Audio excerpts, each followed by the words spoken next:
And we're back to learning JavaScript. Let us use the basic operators. These are the usual ones that you know from math equations. So plus, minus, division, and multiplication.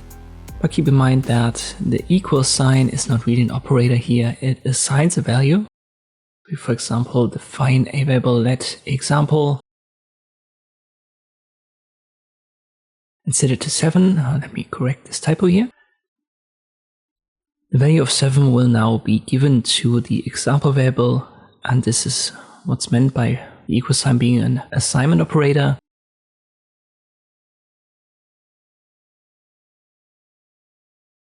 Or we can now use this, let me for example, here with x and y.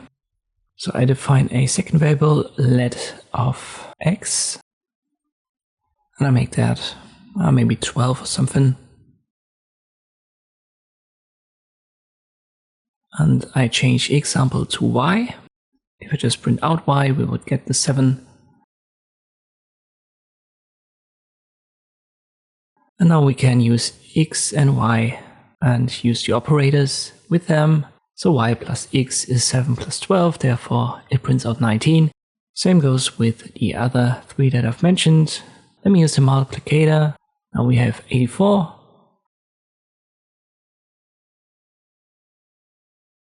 We can use minus, which gives us minus 5, so 7 minus 12. And we can use division.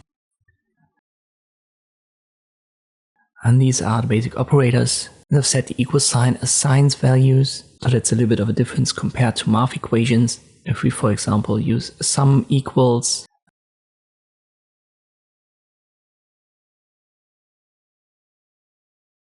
and then we want to have the sum here, we would have to set this variable of sum to x plus y. Now if we print out sum, we'll get 19.